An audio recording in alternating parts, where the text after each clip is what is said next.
And now, ladies and gentlemen, from the heart of the Inland Empire, right here in sunny Southern California, it's Robert Cardoza Live, where we talk about politics, money, and you.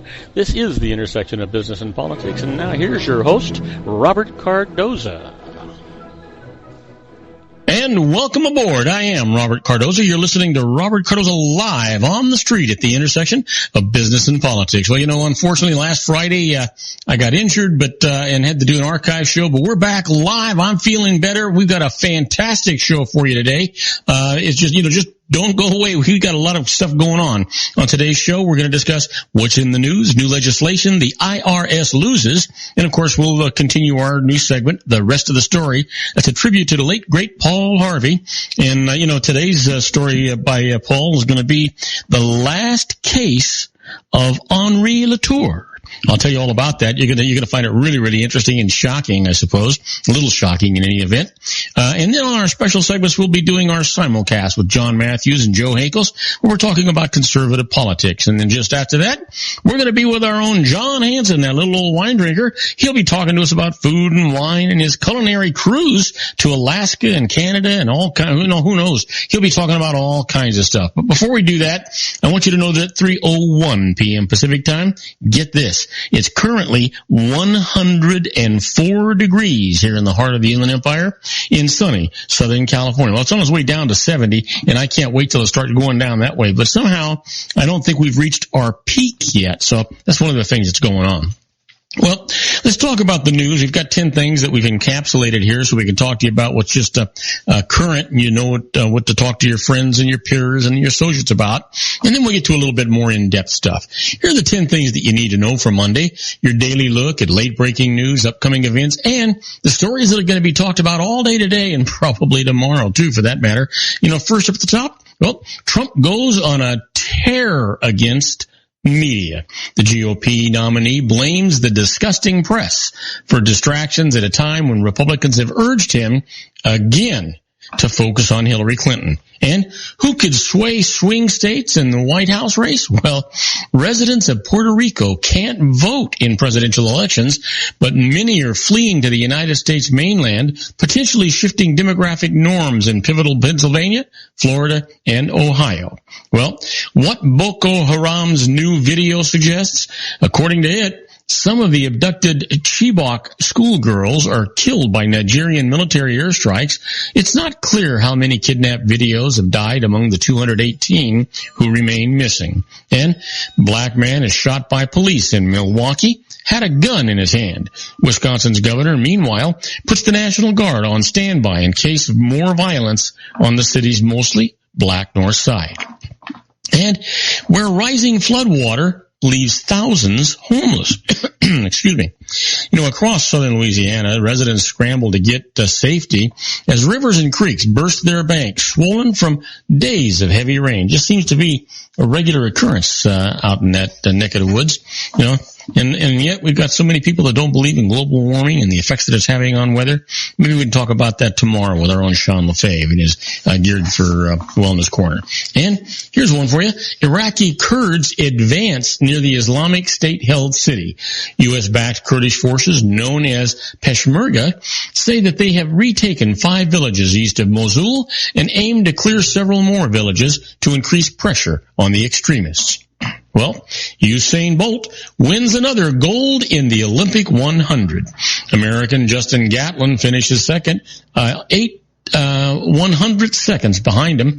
Andre DeGrassi of Canada wins the bronze. Well, Ryan Lochte and 3 other U.S. swimmers are robbed by armed men in Rio. Get this. While it is true that my teammates and I were the victims of a robbery early Sunday morning, what is most important is that we are safe and unharmed, Lochte says in a message posted on Instagram. Can you believe it? Well, here's one for you. Lululemon's CEO sees lots of room to grow. We went from playing defense to playing offense, and we are launching new things again, says Laurent Potvin. Well, finally, Adele says no to the Super Bowl performance offer. I mean, come on. That show is not about music, and I can't dance to anything like that. The British singer tells an audience at her Los Angeles concert. Well, go figure. Looks like that ain't going to happen, right? Yeah, in no way soon anyway. So let's talk about some more in-depth stories here in the news.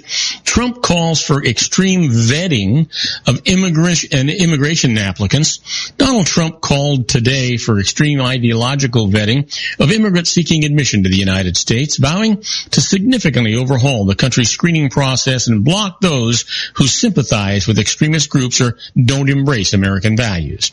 Those who do not believe in our Constitution or who support bigotry and hatred will not be admitted for immigration into our country. Trump said in a foreign policy address in Youngstown, Ohio, only those who we expect to flourish in our country and to embrace a tolerant American society should be issued visas. Trump's proposals were the latest version of a policy that began with his unprecedented call to temporarily bar foreign Muslims from entering the country, a religious test that was criticized across party lines as un-American. My guess is when we start our simulcast today with John Matthews, we'll probably be hearing some more about what's going on, in the Trump campaign. Well, Biden says Trump is thoroughly unqualified for the presidency. Well, I would expect him to say that. I'm beginning to think that myself, as a matter of fact. You know what? Here's the deal. Vice President Joe Biden assailed Donald Trump's ability to lead America at home and abroad today, branding him being indifferent to the needs of Americans in his first campaign appearance with Democratic nominee Hillary Clinton. Biden, who decided not to make a third presidential bid last year, said in his native city of Scranton that Trump was thoroughly unqualified to be president, calling him a dangerous voice on national security and foreign policy. On the economy, he said, Trump's reveling in his TV reality show tag, "You're fired," showed his true colors. He's trying to tell us that he cares about the middleman or the middle class. Give me a break. It's such a bunch of malarkey. Biden told a crowd of about 3,000 people at Riverfront Sports, adding he doesn't have a clue. Wow. Can you believe that? I can tell you that Pennsylvania has not supported a Republican in a presidential election since 1988, but is among the most contested battleground states between Clinton and Trump, who are both vying for white working class voters in Pennsylvania. And it just keeps going and going and going. Well, here's one for you, and this is one I want to talk to our good buddy Sean Lefebvre about too. We have a divided America when it comes to temperatures and the temperature rising in U.S. splits. And you know what? Here's the deal. Temperatures are rising in America along with the temperatures as well. 2 decades ago, the issue of climate change wasn't as contentious. The leading U.S. Senate proponent of taking action on global warming was Republican John McCain. George W. Bush wasn't as zealous as the issue on the issue as his Democratic opponent for president in the year 2000. Al Gore, but he too talked of regulating carbon dioxide. Then the Earth got even hotter, repeatedly breaking temperature records. But instead of drawing closer together, politicians polarized. Well, you know what? This is actually part of a divided America story that was in the Associated Press's ongoing exploration, and there's a lot more to it. If you want to know more about it, just look up the Associated Press, and it's going to all be right there. But basically, it comes down to more people believe in global warming than don't believe in it. But we have a divided America, all about that. Now, we're going to take a short break. When we come back, we're going to talk about Islam for Dummies. The Islamic State recruits have a poor grasp on faith, and I'll tell you all about that right after these brief messages. Don't go away. We've got a lot of great show for you. If you want to increase your client base and sales, then consider this, the Relationship Building Network at RBN. Given the current economic conditions and challenges, we all need to work smarter, make smarter decisions, invest our hard-earned dollars where it'll yield the best return for our investment. Many business professionals claim that the most effective networking group in Orange County is RBN. No other networking group or organization can offer what RBN offers. Make every year your best year. Join RBN and start reaping the benefits today. Nearly 3,000 businesses have joined RBN and experienced those benefits. Why join RBN? It's one group. It's one membership. It's no renewals. It's all through Orange County. RBN is a freestyle networking group. No mandatory attendance, no restrictions, no rules, and no penalties. Call them at 949-830-5776 or go to their website at rbninfo.com. That's 949-830-5776. If you've ever dreamed of having your own business to make your life secure, you know Water's Edge Wineries might be just the ticket. In 2004, their founder, Ken Lineberger, created the first winery franchise in California. It was a new concept with all of the functionality of a traditional winery, but without the vineyards. They purchased high-quality grape must from one of the largest winemaking companies in the world. Then they craft each wine carefully and bottle it right at their location. The winery was built to satisfy consumer demand for wine by the bottle and by the glass, but still kept the element of allowing customers to bottle their own custom vintage. Now, they're opening urban wineries across the United States under the brand Water's Edge Wineries. If you've ever dreamed of owning your own winery, it may be in reach right now through Water's Edge Wineries. Just give them a call at 909-468-9463, extension 700. That's Water's Edge Wineries, 909-468-9463.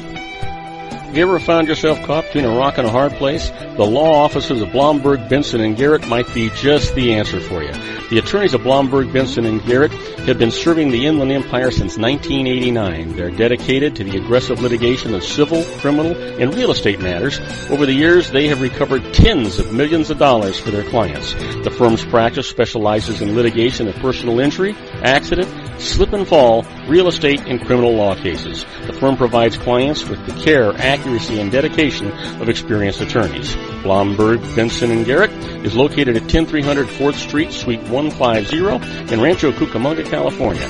They've been providing the Inland Empire residents with outstanding legal services for over 25 years.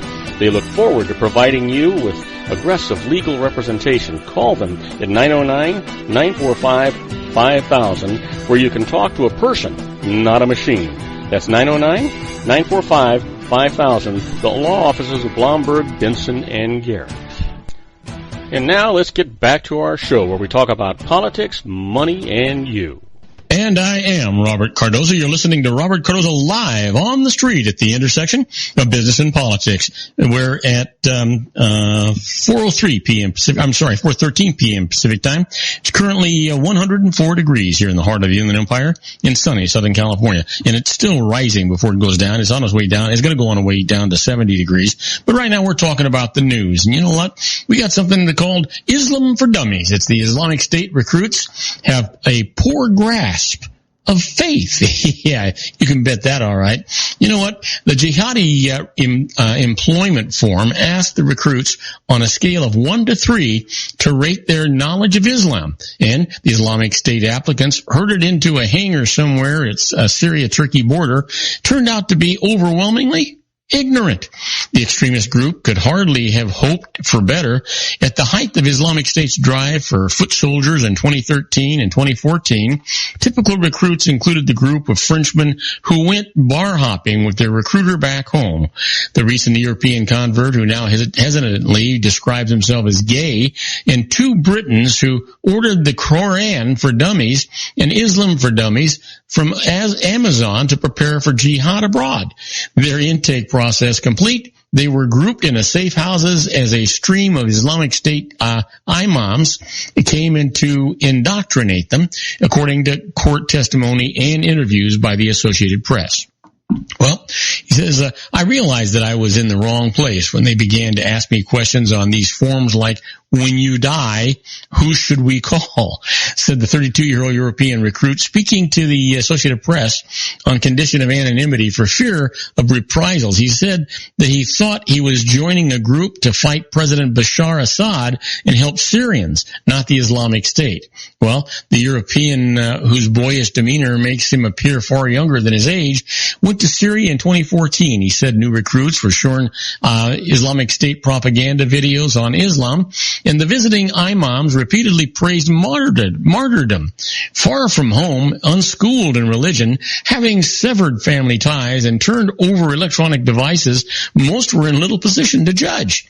An Associated Press analysis of thousands of leaked Islamic State documents reveals most of its recruits from its earliest days came with only the most basic knowledge of Islam.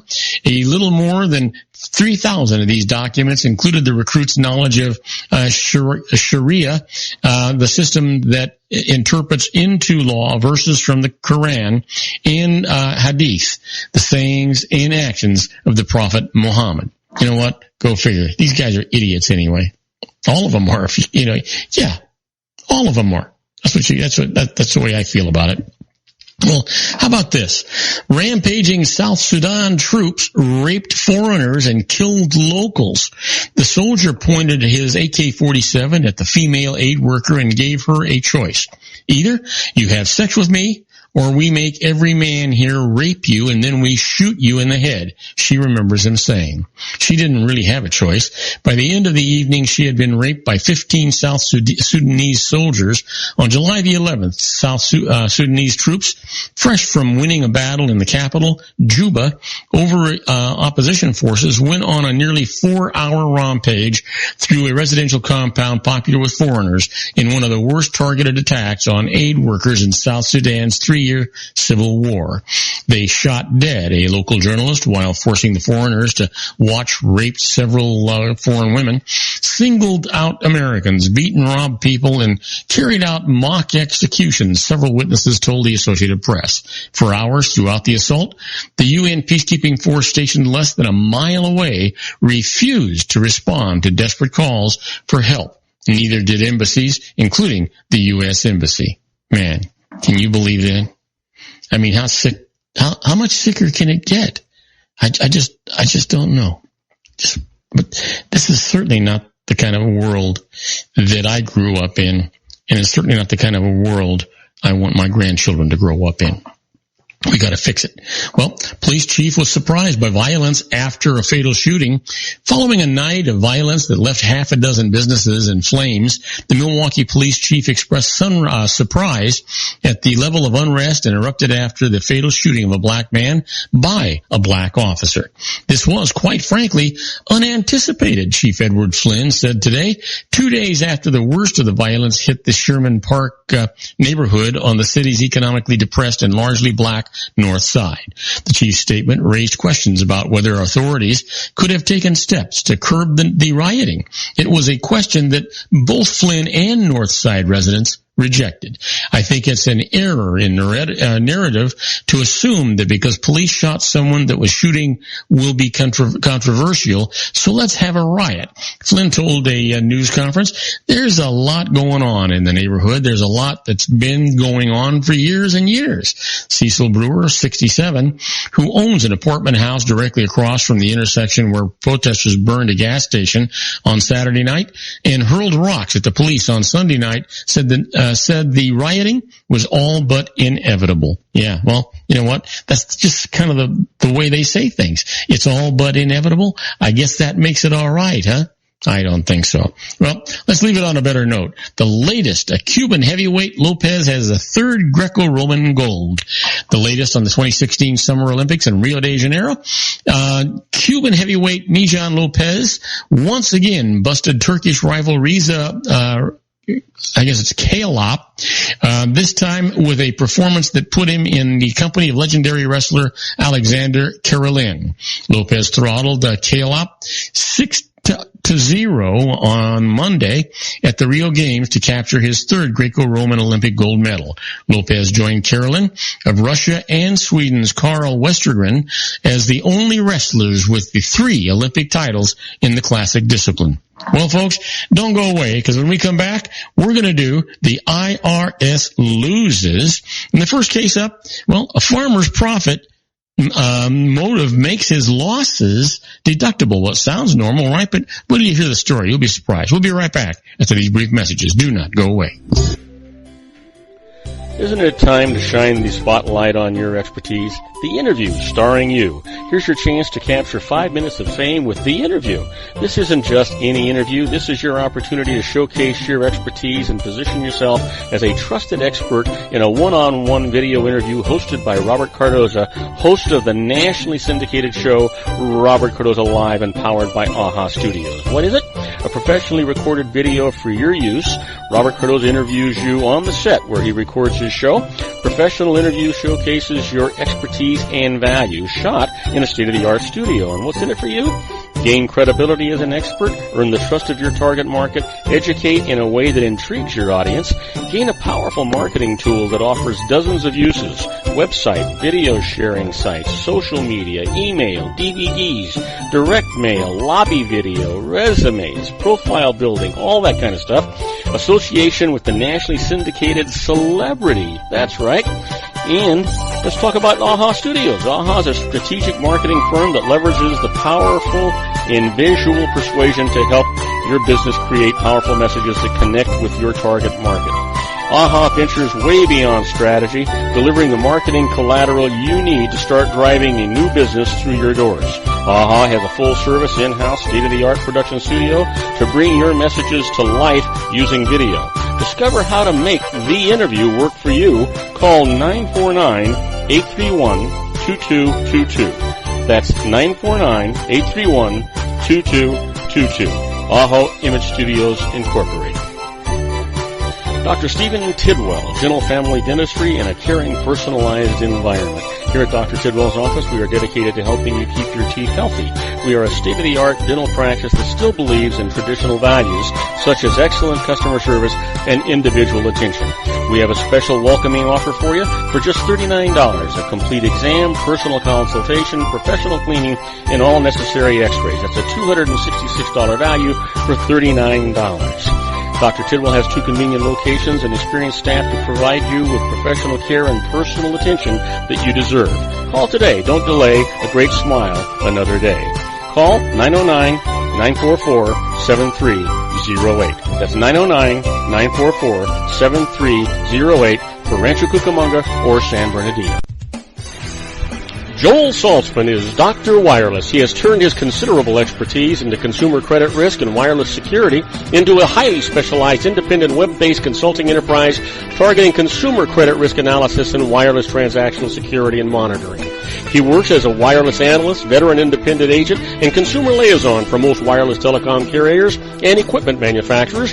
For more than 20 years, corporate and private clients and media audiences have counted on his unvarnished advice while weighing the technology, performance, and cost differences between Sprint, Nextel, AT&T, Verizon, and T-Mobile. Joel specializes in setting up mobile wireless hotspots to be used for disaster preparedness, business continuity, and mobile wireless merchant processing solutions.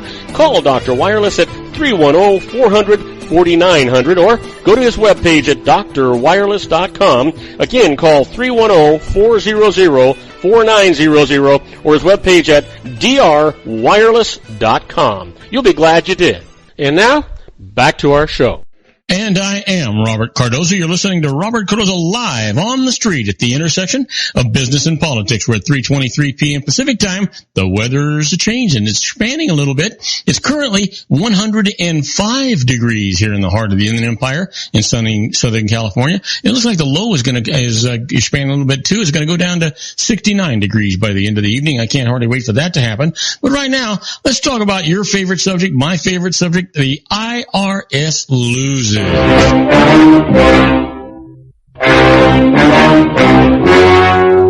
story you are about to see is true.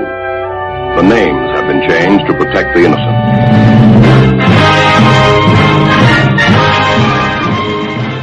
Oh yeah, you know what? These stories, they actually bring a smile to my face. Hopefully they bring a smile to your face too.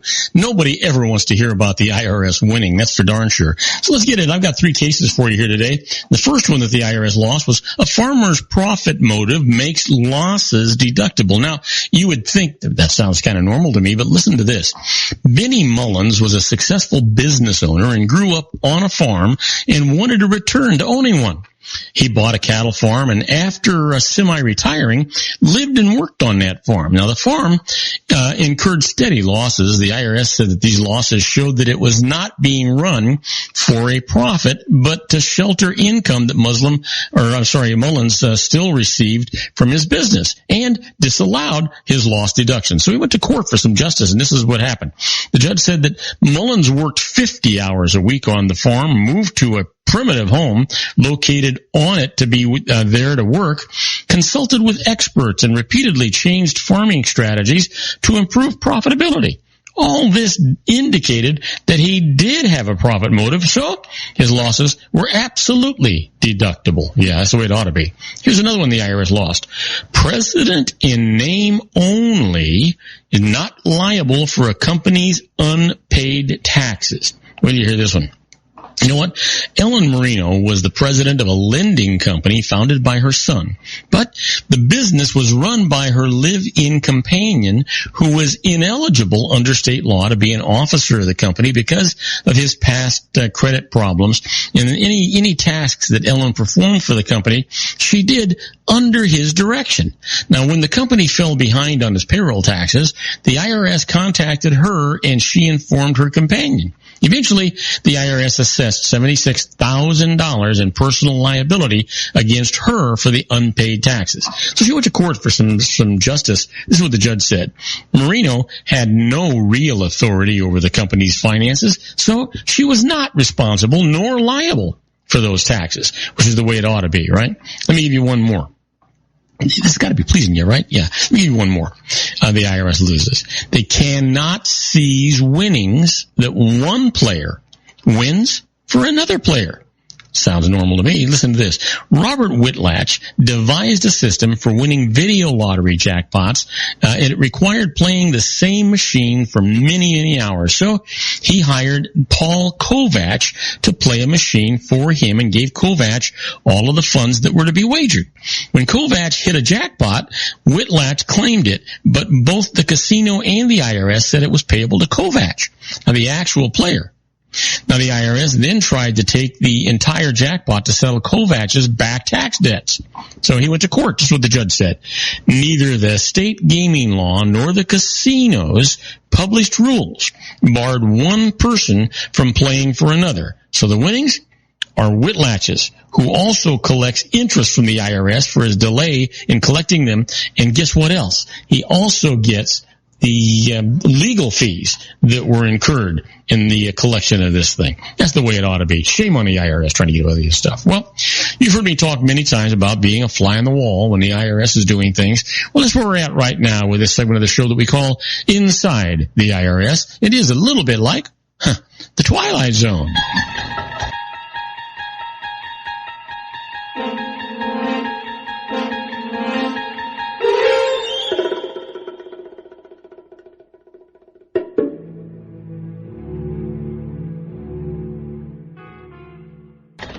Now, these are not tax court cases, but these are things that the IRS does. They set the precedents. They're public knowledge, most of them, and basically it's things that you want to know, and because it can prepare you one way or another, and it will help you prepare your own cases as well. But here's the deal: you ever think about what happened going to jail for a tax crime, even if you reported all of your income? Can you imagine that? Well, you know what? When the IRS can't prove that you failed to report all of your income, it may still be able to prove that you committed tax crime. So here's an alert for you. Small business owners have a tendency to hire employees off the books to save payroll taxes, avoid union assessments, and attract foreign aliens not permitted to work in this country. If the IRS decides to pursue a criminal case, it's going to claim that the small business owner willfully aided and abetted in the filing of false payroll tax returns. Now, another crime the IRS is going to attempt to charge is obstruction of justice. If the person being audited tells his or her friends and business associates what to say or not to say if they're contacted by IRS investigators. So, learn a lesson from that. There's a lot you can spend some time away from home in one of those federal resorts if you do this the wrong way. Matter of fact, just get an attorney. That's the best thing to do. Here's another case for you, and not really a case. There's another issue for you, and that is lawsuits against the largest accounting and law firms for faulty tax shelter advice. Still happening. Unhappy investors and tax shelters structured by some of the biggest and most prestigious accounting and law firms in the country have continued their lawsuits in state courts. Let's see. Let's get rid of that. There we go. In state courts. And, so here's the deal. They're seeking recovery under favorable state laws. So here's a little background for you. The big companies created very complex and exotic transactions designed to shelter income when the IRS began to audit these deals. They were shown to be complex, uneconomic shams that simply generated tax savings. Now, investors are seeking damages to breach of fiduciary duty, fraud, negligent misrepresentation, breach of contract, malpractice, and civil conspiracy. So, go figure. Now you kind of know what's going to happen with these guys. You know what? Just not a good idea to play games with the IRS. As much as we want to see them lose, as much as we tell stories about them and castigate them, they're really not all that dumb. They kind of know what's going on. They try to get away with stuff, no question about it. But they know pretty much what they're doing. They just try to get away with it, and that's the problem that's going on here. Now, do not go away, because when we come back from this short break, we're going to be with John Matthews and Joe Hakos in the Conservative Syndicate Corner. We're doing our bi-weekly simulcast with them, so we will be opening up a number of stations beyond our own. So we'll be right back after these brief messages. Do not go away. If you want to increase your client base and sales, then consider this, the Relationship Building Network at RBN. Given the current economic conditions and challenges, we all need to work smarter, make smarter decisions, invest our hard-earned dollars where it'll yield the best return for our investment. Many business professionals claim that the most effective networking group in Orange County is RBN. No other networking group or organization can offer what RBN offers. Make every year your best year. Join RBN and start reaping the benefits today. Nearly 3,000 businesses have joined RBN and experienced those benefits. Why join RBN? It's one group. It's one membership. It's no renewals. It's all through Orange County. RBN is a freestyle networking group. No mandatory attendance, no restrictions, no rules, and no penalties. Call them at 949-830-5776 or go to their website at rbninfo.com. That's 949-830-5776. If you've ever dreamed of having your own business to make your life secure, Water's Edge Wineries might be just the ticket. In 2004, their founder, Ken Lineberger, created the first winery franchise in California. It was a new concept with all of the functionality of a traditional winery, but without the vineyards. They purchased high-quality grape must from one of the largest winemaking companies in the world. Then they craft each wine carefully and bottle it right at their location. The winery was built to satisfy consumer demand for wine by the bottle and by the glass, but still kept the element of allowing customers to bottle their own custom vintage. Now, they're opening urban wineries across the United States under the brand Water's Edge Wineries. If you've ever dreamed of owning your own winery, it may be in reach right now through Water's Edge Wineries. Just give them a call at 909-468-9463, extension 700. That's Water's Edge Wineries, 909-468-9463. Have you ever found yourself caught between a rock and a hard place? The law offices of Blomberg, Benson, and Garrett might be just the answer for you.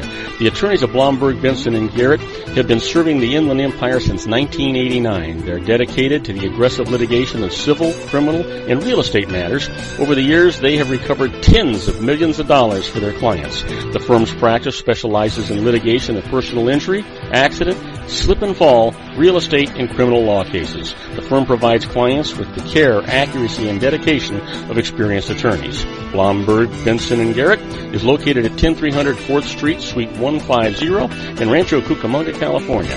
They've been providing the Inland Empire residents with outstanding legal services for over 25 years. They look forward to providing you with aggressive legal representation. Call them at 909-945-5000, where you can talk to a person, not a machine. That's 909-945-5000, the law offices of Blomberg, Benson, and Garrett. And now let's get back to our show where we talk about politics, money, and you.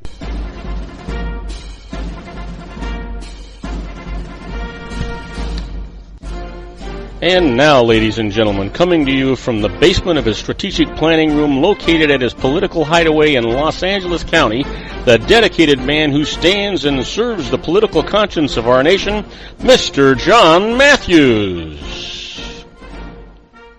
And I am Robert Cardoza. You're listening to Robert Cardoza live on the street at the intersection of business and politics. We're getting ready for John Matthews. I want you to know that at 3:35 p.m. Pacific time, currently 105 degrees here in the heart of the Inland Empire, sunny Southern California, on its way down to 69 degrees. If you're listening to us on our syndicated network, we're in New York City. It's 89 degrees and clear. And in Chicago, Illinois, 76 degrees, and there's some light rain going on right there. You know what? John and Joe Hakos will be with us shortly, and basically I don't really know what we're going to talk about today. There's a lot of things we can. It's generally all about conservative politics, and I'm sure that John will be calling us any minute here. We'll see what actually transpires. There he is right now, and we're on the air with John Matthews and Joe Hakos. Hey guys. Hey, how you doing there, Robert? Hey, you know what? Much better than I was on Friday. I'll tell you that. You know, I'm an old man. Sometimes I forget that, and I do things I'm not supposed to do. Okay. Is it what, you having a senior moment there? You know what? I sprained my lower back, and I was scared to death. I didn't know if it was my hip, if I pinched a nerve, or I sprained my back. Went to the doctor, and the doctor says, well, you can do anything that you can tolerate and put up with. And I said, what do you think I'm here for? I obviously can't tolerate and put up with it. You know, why would I come to you if I was feeling good? Well, so did he give you a note so that you don't have to vote? No. You know, I wish he would, for God's sakes. Jesus. I mean, who wants to tolerate that these days? You know what? That's worse pain than the muscle pain that I have. Yeah, you know, we're talking about something here, Bob. I want to get your opinion on this. Okay. We're really kind of digging into the fact that, you know, the media has gone into propaganda overdrive here. Everything is about Trump, and very little is actually, you know, outside of the obligatory announcement of Hillary Clinton's latest scandal, and then 24 hours later it falls off the map while we talk about Donald Trump's latest gaffe or whatever, something he says. And we've recognized the fact that the media and both establishments on both sides of the political asylum are now in collusion with each other, and we're examining this concept, or this idea that the media here is no longer, just like everybody else on the left, they're no longer hiding what their intent is. But there is an actual strategy here to go after Donald Trump and destroy him. Not that Hillary Clinton's any better. It's just to preserve the status quo. And I just wanted to get your take here. Are you noticing how the media bandwagon on, I mean, pretty much across the spectrum? Oh, yeah. Oh yeah, no question about it, John. You know, I mean, Trump is his own worst enemy, and then he went out there and decided to attack the press, and the press is saying, ha ha ha, you think you're to attack us? They've got an all-out declared war against this man.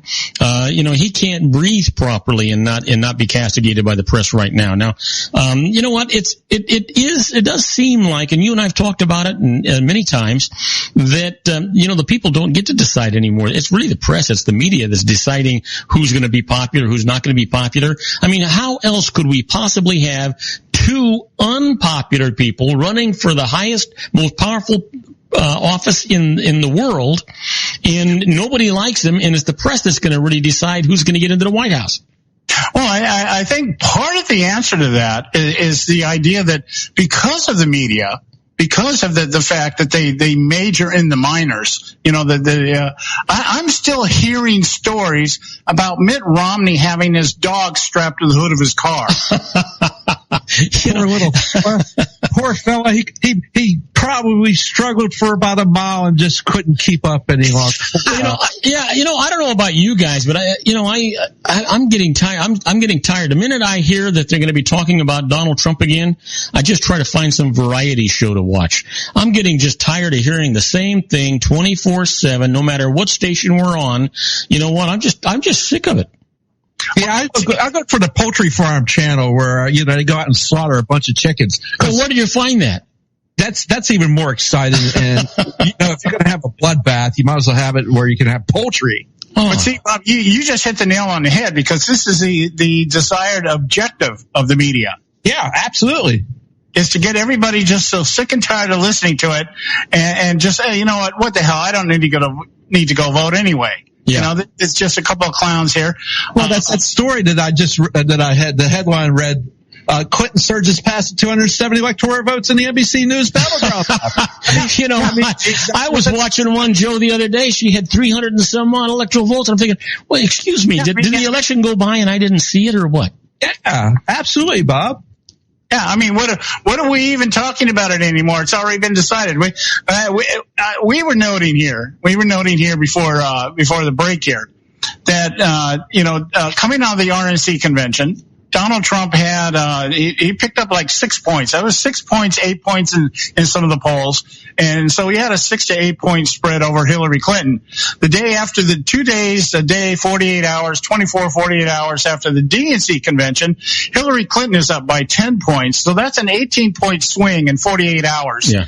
And I'm sitting there going, how can that even be possible when you're talking about a woman who, if the polls were even correct, has less than 50% of the electorate saying that she's good, and nobody likes her anyway?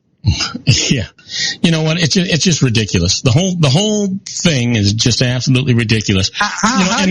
Yesterday, I'm hearing, Donald Trump is saying he's going to win New York. That's his state, right? And then yesterday, the NBC poll announces that Hillary Clinton is 30 points ahead of him in New York. Who the hell is taking these polls, for God's sakes? And who are they asking? I don't know. My phone's not ringing. Is yours? And then, see, that brings up another point. I'm glad you mentioned that, and you're doing a very good job of leading me today. Good. I'm looking at an article here. I'm going to look at and I'll have a few moments here to share it with you, and then I'll get your response on it. Let me scroll down my notes here, because this is the thing that I think everybody is missing. One thing I believe, just with all my heart right now, is that nobody in the media, nobody out there that has a voice in this thing at all, even has a clue as to how this thing is going to turn out. And I'll tell you why. I'm looking here at an Associated Press article that was printed on Saturday, August 13th. And it says the number of registered voters in Florida keeps growing. Now, we're just talking about one state here. Mm-hmm. It says the Florida Division of Elections on Friday released information on the number of voters eligible to vote in the August 30th primary election. This is Florida's primary election, right? Mm-hmm. Yes, that's correct. That the primary for congressional races, right, Senate races, that kind of thing. Okay, now listen to this. The GOP is crying about the fact that they may lose the majority in the Senate, and the House is going to lose some seats, and so that's why everybody's just kind of turned their back on Trump. That's the argument that's being presented. It says here the total number of eligible voters in Florida has risen to 12.4 million. That's an increase of more than 310,000 voters since the March presidential primary. There were about 11.93 million voters eligible during the 2012 presidential election. The new numbers show that there are now 4.43 million registered Republicans, nearly 4.7 million Democrats, and more than 2.9 million voters who have no party affiliation. There were about 4.24 million GOP voters and 4.78 million Democratic voters during the 2012 election.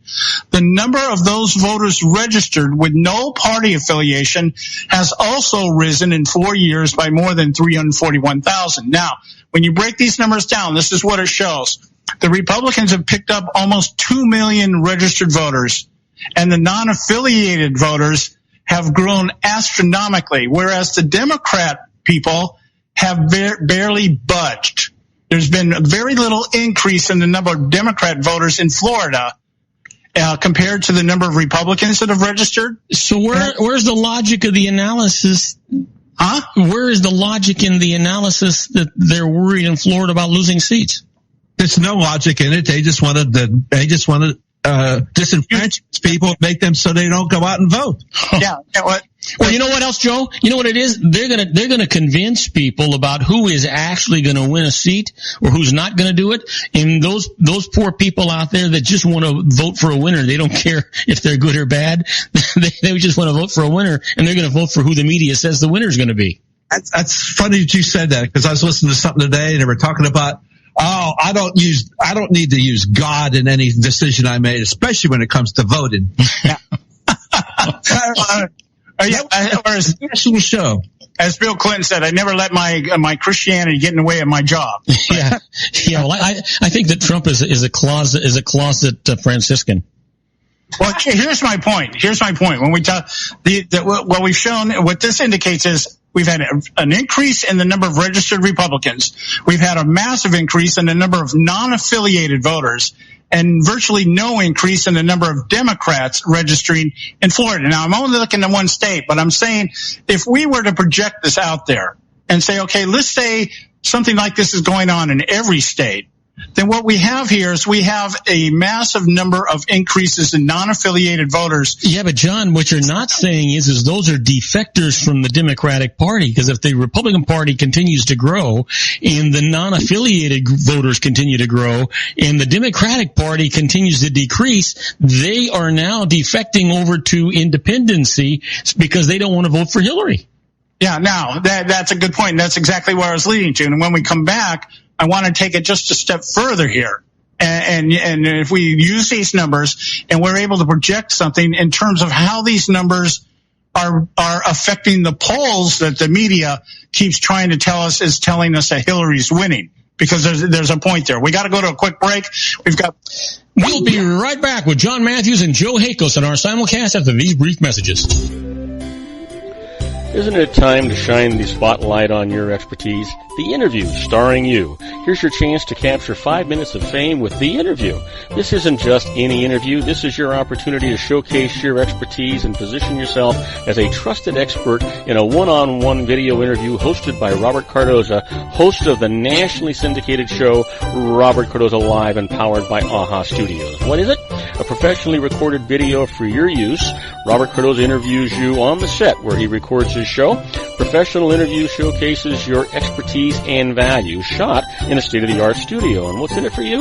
Gain credibility as an expert, earn the trust of your target market, educate in a way that intrigues your audience, gain a powerful marketing tool that offers dozens of uses, website, video sharing sites, social media, email, DVDs, direct mail, lobby video, resumes, profile building, all that kind of stuff. Association with the nationally syndicated celebrity. That's right. And let's talk about AHA Studios. AHA is a strategic marketing firm that leverages the powerful and visual persuasion to help your business create powerful messages that connect with your target market. AHA ventures way beyond strategy, delivering the marketing collateral you need to start driving a new business through your doors. AHA has a full-service, in-house, state-of-the-art production studio to bring your messages to life using video. Discover how to make The Interview work for you. Call 949-831-2222. That's 949-831-2222. AHA Image Studios Incorporated. And I am Robert Cardoza. You're listening to Robert Cardoza Live on the street at the intersection of business and politics. Well, we're waiting for John Matthews and Joe Hakos to return for our simulcast. I want you to know that at 3:48 p.m. Pacific time, it's still 105 degrees here in the heart of the Inland Empire in sunny Southern California. And if you're on our globally syndicated network and you're in Paris, France, it's 70 degrees and clear. In Rome, Italy, it's 68 degrees and clear. Now, John and Joe will be calling in any minute now, and then we'll see what they've actually got to say to us. You know what? We got a nice conversation going on. I was talking about really how the media is manipulating you and me and everybody else around us before we can get anything done here. It's interesting to listen to perspectives. You know, unfortunately, we are being manipulated, and I'm not sure what the answer is. So here's John and Joe with us again right now. Questions here. You there, Bob? Yes, I am. Okay, we gave these numbers here, Florida. What's going on down here in Florida? And what it indicates is that there's a number of people much larger coming into the registration election rules, not so much from the Democrat and Republican Party, whether they're defecting or whatever, but the number of non-affiliated voters is growing. And I think that's probably pretty standard across the board, or Donald Trump would not have been elected. He would not have won the nomination for the Republican Party. Now, if we take that and we just say, let's just speculate for a moment and project. And what my theory here is that these poll numbers that are being put out there right now, they may be accurate. They may be accurate. But when you consider the numbers, we talk about polls. We talk about is the poll looking at adults, or is the poll looking at likely voters, or is the poll looking at registered voters? And that really determines the honesty or the integrity of the poll when if we really look at it honestly. But I think what's happening here, because in the 2012 election, everybody got it wrong. Okay, no, everybody thought Mitt Romney was going to just march over Obama and it was going to be all over, and it didn't happen. Now, here's my thing. Everybody's still using the template of elections past, and they're using old roll numbers. How do these people get called in polls? They're people that have joined a mailing list for the party, or have sent donations to a party or whatever, and you mix them all together and you pull out and you say, okay, we call this many Democrats, this many Republicans, however you want to skew that, okay? But nobody's talking to the new people. Nobody's polling these non-affiliated voters. And if that's the case, I have a tendency to believe that most of those people are going to fall in the Trump camp. Yeah, and that's the point that I was making earlier too, John, except I was analyzing it a little bit different. But I think the end result is we're coming into the same conclusion. But I do honestly believe that there are a lot of Democrats out there that are really ticked off about the fact that Hillary's getting away with all this illegal stuff, just doing whatever the heck she wants to do, the email stuff, the conflict between their foundation and the Secretary of State. People are fed up with that kind of crap. And I think that what you're seeing is some dissension in the Democratic Party, which is why you see a reduction in Democrat registrations. You're seeing an increase in Republican or conservative registrations, and then you're seeing a larger increase in those independents or non-affiliated registrations, because they got to be coming from somewhere, John. I think they're coming from those Democrats. Yeah, I think they're coming from a lot of the disenfranchised voters, people that have not voted in the past or haven't voted in a long time. But I would only argue that a lot of these non-affiliated voters are probably disgruntled Bernie Sanders people. Oh, that could be too. Absolutely. You know what? I didn't give that any thought, and you're absolutely right, because you need to enter into there too. You're absolutely right. Yeah, I'm just saying, there were a lot of people. There's a lot of people at the Democratic convention. It was very obvious. They had a lot of Bernie Sanders people actually walk out of the convention. They're like, we're not voting for Hillary no matter what. Yeah. Okay. Now, the wrench in the works, or the Trump card, if I can use that phrase, the Trump card is going to be the effect that Gary Johnson has on the electorate. I mean, they're talking about him. He's going to be included in these debates now. He hasn't got the 15% yet, has he? I thought he was like at 10%. Yeah, it hasn't gotten there yet. No, but I think that maybe in the end, there may be some move. Because think of it this way.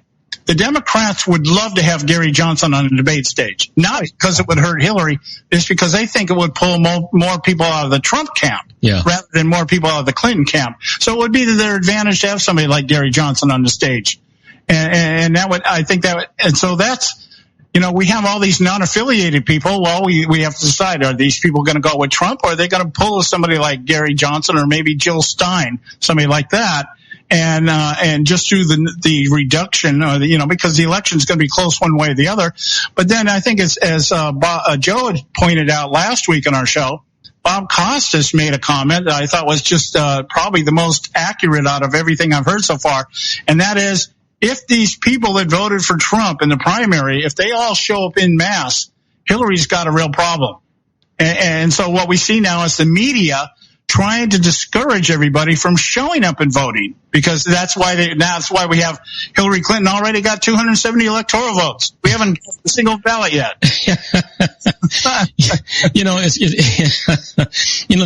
It just incenses me the way we're being manipulated, and the fact that so many citizens of this country, and non-citizens for that matter, are so easily malleable, so easily to be bent and convinced about what's going on. And the media is trying to convince everybody that Hillary's already got all of the electoral votes that she needs to get into the White House. Everybody's going to say, well, why bother? I won't go to the polls. You hit the nail on the head with that, John. Yeah. Well, the Gruber theorem is what the Democrats are working on. Yeah. It's the stupidity of the American voter. And when you talk about manipulation, you have to be a willful participant to be manipulated. If your gut check tells you, I think God gave us all a gut check. And if your gut check says something ain't right, and that's where you leave it. Well, something ain't right. And so I'm going to do what I normally would do, or I'm not going to do anything at all. Yeah, then you're being manipulated. But if you're not, if your gut check and you follow your gut check, hey, maybe I ought to take a moment here and find out what the hell's going on. Yeah. Yeah. Yeah. What's going on? Well, Rumpelstiltskin, welcome to Wake Up Time. It's the Wizard of Oz. He's right behind the curtain. I was thinking the other day over the weekend, have you ever seen Jesus Christ Superstar? Yes. Okay, there's a scene in there where the disciples are talking to Jesus, and the song is, "What's the buzz? Tell me what's happening." Yeah. And I'm kind of thinking maybe that's if I was campaigning right now, that would be my theme song. I'd be out there, hey, what's the buzz? Tell me what's happening. Yeah, you know what? I'm just kind of wondering if we're going to wake up on January the 20th with a pull-up bureau. Well, we had czars in this last administration here. Yeah. Well, we'll see. Anyway, Bob, we're out of time here. I want to give you a moment to plug your show. All right. Listen, I'm on the air every Monday through Friday from 3 p.m. to 5 p.m. Pacific time. Get my app. It's the easiest way to listen to my show. It's absolutely free. Go to your app store, search Robert Cardoza Live, download it. It's absolutely free. You can listen to my show just after John's show, and not be interfered. And if you're one of my listeners, you know what? Just go to John's website and listen to him after my show. You want to hear me live. In any event, you guys, it's always wonderful to talk to you. Look forward to talking to you on Friday. All right. You have a good week, and take care of your back. All right. Thank you very much. All right, folks. Listen, we're going to take a short break. When we come back, we're going to be with that little old wine drinker, John Hanson, and we're going to be talking about food. We're going to be talking about wine. We're going to be talking about he just returned from an Alaskan cruise. He was in Canada and Alaska, and we're going to talk about the food and the stuff that he did on that. It's going to be absolutely wonderful. So don't go away. We'll be right back after these brief messages. If you want to increase your client base and sales, then consider this, the Relationship Building Network at RBN. Given the current economic conditions and challenges, we all need to work smarter, make smarter decisions, invest our hard-earned dollars where it'll yield the best return for our investment. Many business professionals claim that the most effective networking group in Orange County is RBN. No other networking group or organization can offer what RBN offers. Make every year your best year. Join RBN and start reaping the benefits today. Nearly 3,000 businesses have joined RBN and experienced those benefits. Why join RBN? It's one group. It's one membership. It's no renewals. It's all through Orange County. RBN is a freestyle networking group. No mandatory attendance, no restrictions, no rules, and no penalties. Call them at 949-830-5776 or go to their website at rbninfo.com. That's 949-830-5776. If you've ever dreamed of having your own business to make your life secure, Water's Edge Wineries might be just the ticket. In 2004, their founder, Ken Lineberger, created the first winery franchise in California. It was a new concept with all of the functionality of a traditional winery, but without the vineyards. They purchased high-quality grape must from one of the largest winemaking companies in the world. Then they craft each wine carefully and bottle it right at their location. The winery was built to satisfy consumer demand for wine by the bottle and by the glass, but still kept the element of allowing customers to bottle their own custom vintage. Now, they're opening urban wineries across the United States under the brand Water's Edge Wineries. If you've ever dreamed of owning your own winery, it may be in reach right now through Water's Edge Wineries. Just give them a call at 909-468-9463, extension 700. That's Water's Edge Wineries, 909-468-9463. Have you ever found yourself caught between a rock and a hard place? The law offices of Blomberg, Benson & Garrett might be just the answer for you. The attorneys of Blomberg, Benson & Garrett have been serving the Inland Empire since 1989. They're dedicated to the aggressive litigation of civil, criminal, and real estate matters. Over the years, they have recovered tens of millions of dollars for their clients. The firm's practice specializes in litigation of personal injury, accident, slip and fall, real estate, and criminal law cases. The firm provides clients with the care, accuracy, and dedication of experienced attorneys. Blomberg, Benson & Garrett is located at 10300 4th Street, Suite 150 in Rancho Cucamonga, California. They've been providing the Inland Empire residents with outstanding legal services for over 25 years. They look forward to providing you with aggressive legal representation. Call them at 909-945-5000, where you can talk to a person, not a machine. That's 909-945-5000, the law offices of Blomberg, Benson & Garrett. And now let's get back to our show where we talk about politics, money, and you. And they ask, who's a fool in the corner crying? I say, a little old wine drinker me. And now, from the middle of a vineyard somewhere, a man who's never met a grape he couldn't cuddle up to, our resident advanced sommelier, John Hanson. And I am Robert Cardoza. You're listening to Robert Cardoza live on the street at the intersection of business and politics. We're at 4 p.m. Pacific time. It is currently 105 degrees here in the heart of the Inland Empire in sunny Southern California. And if you're in our on our syndicated global network and you're in London, England, it is 61 degrees and it is clear right now. And if you are in Vienna, Austria, it's also 61 degrees and clear. Well, we're waiting for my good buddy John Hanson, and he should have already called in. Let's just send him a little bit of a message and see if he's just waiting for me to send him the message. Generally, he's pretty good about calling in on time, so we'll see what the heck happens. John just got back from a nice vacation, so we'll see what's going on with him. You know, I may have to wind up calling him for Pete's sake. I'm not sure what the hang up is. I'm anxious though. You know, he went on his cruise, he did all this stuff. And I'm not just, don't know. It's certainly not like him not to call in when he's supposed to. He's a minute late now. And so we'll see. Maybe what I ought to do is try and give him a call and see what the heck is happening here. Let me try this real quick. Keep talking, Bob. Let's see. And let's try this again.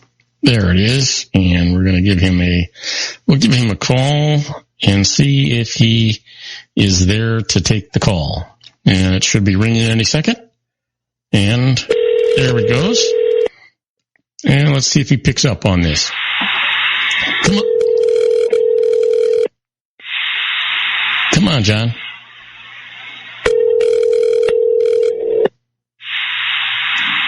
Well, it doesn't look like... Hello? Hey, John, did you forget something? Oh my gosh, yes. Is it 4 already? Yeah, it's actually after 4. And I waited and I talked and I filled in and thought, well, what the heck is going on with my good buddy John? He must have gotten a hold of a bad cork.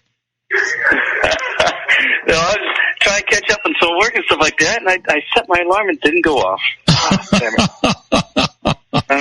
Darn it. Well, that's okay. I'm glad we got you on the phone anyhow. So that's a good thing. I was telling people that you just came back from a magnificent cruise. You did an Alaskan cruise, and you also were in Canada for a while. Why don't you tell us a little bit about your culinary experiences and the cruise experiences that you had? Well, I tell you, the past 2 weeks, Bob, I have just been on an incredible vacation. It's the first time we went to Alaska. And I tell you, we spent 3.5 days in Vancouver. And my gosh, probably the best restaurants I've ever been in. It was incredible. But I tell you, one thing we maybe should talk about before we get into cruises is the incredible dining experience I had Saturday night. Oh, really? Now, You go to a good restaurant Saturday night? Yes, there's a lovely place called Cardoza. Yeah, you know what? It turned out it was a wonderful, wonderful evening. Of course, the evenings go by really quickly when you've got great company to share it with. Well, it does, but actually, I want it because you gotta mention that salsa recipe too. But I tell you, it's so hard not to stop actually eating food, and I just kept eating. By the time the entrees got to the table, I was so full, and believe it, we took some of the entrees home, and believe it or not, Bob, I made an incredible dinner last night. And what I did, it's funny, I do want to go over it. We started off, actually, and I wanted to mention this, too, because we've had our good friend Chris on the phone. He talked to us about New Zealand, and he did such a great job. And last night, I opened a bottle of his wine, Oyster Bay, and Sauvignon Blanc. Typical New Zealand Sauvignon Blanc, just screams grapefruit, passion fruit, just an incredible Sauvignon Blanc. We had it with a little goat cheese, there was a little Comté cheese, and a little Dublin cheese. And this is what we just grazed on while I made dinner. And what I did, we had this incredible filet Saturday night, and it was cooked perfectly rare to medium rare. So I don't want to mess with perfection, Bob. So what I did, I just wrapped it in aluminum foil, all right, and I put it on the top shelf of the grill and just turned the grill out just to warm it up. And when it was done, it came out because I put it on the side afterwards, and it stays warm in the aluminum foil. And by the time I was ready to enjoy it, it was about mid-rare to medium and just perfect. And we took home a little of that risotto you made the other evening as well. What I did, I actually sauteed some porcini mushrooms with a little butter, truffle oil, a little salt and pepper, and I added that to the risotto, a little more truffle oil, little green tips of asparagus, and just let that simmer a little bit. What I did with the rest of the mushrooms, I added just a touch of Worcestershire, a little dabble of Dijon mustard. Hey, John, you're making me hungry, man. That's my job, Bob. A little red wine, and just a touch of cream, and made just nice little mushroom topping with that. And I put that over the fillets we had left over. I also did the little sugar snap peas, and they come sugar because they snap. They're crisp and fresh, and you want to cook them too much because then they start getting soft. So just a little butter. I just did a dash of sugar, salt, pepper, and just warmed those up. And I tell you, Rena said it was incredible, and I said, was it as good as Saturday night's dinner? And she didn't respond, so I don't know if it's good as Saturday night's dinner, but she said it was awesome. And we had a bottle of the Quantum from Behringer. And since we did the Sauvignon Blanc first, we didn't get through the whole bottle. So for dessert, what I did, I took a little almond roca, crushed it, chopped it up a little bit. Well, you did the whole 9 yards yesterday. Oh, Bob, it was incredible. Little vanilla ice cream, the almond roca, little walnuts, and then chocolate syrup with just a little dabble of whipped cream. And we finished the bottle off of the Behringer Quantum. And then afterwards, I had a little ice ball with a little 30-year-old Glenglashey Scotch, watched a little TV, and I was done for the night. I went to bed after that. It was perfect evening. On leftovers, Bob. It was incredible. But we have a ritual when you and I get together, especially when we dine at the Casa Cardoza. We always start off with a little Bellini. Yes, we do. And of course, we did that Saturday night, but I'm going to let you take the ball, and you got to explain your salsa as well, but kind of go over the evening what we had. Because I know it took you quite a bit of time to do this. Yeah, well, you know what? The interesting thing is that I tried to prep most of my stuff and do a lot of the stuff ahead of time, and then I kind of put myself behind the 8 ball because some of the stuff doesn't lend itself to being prepared, hours ahead of time, and so I had to manipulate some things. But what we wound up doing when you and Raina finally showed up and I saw what wine we were having for dinner, I thought, well, hell, I'm not going to cook anything. I'm just going to drink this wine.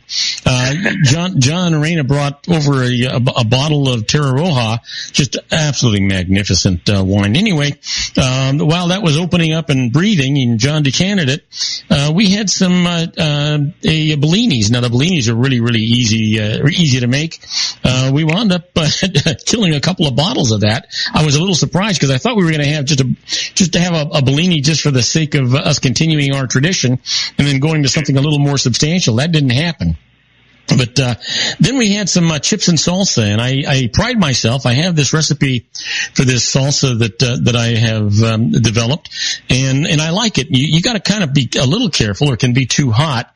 But generally, it's a mild, tasty salsa, and so that's what we started off with, this salsa. And for those of you that want the recipe, you know what? It's really, really, really quite simple. And what you wind up doing is you get a 48-ounce can. Whole tomato peeled in the juice. You wind up getting this Rotel tomato with green chilies, two cans of that.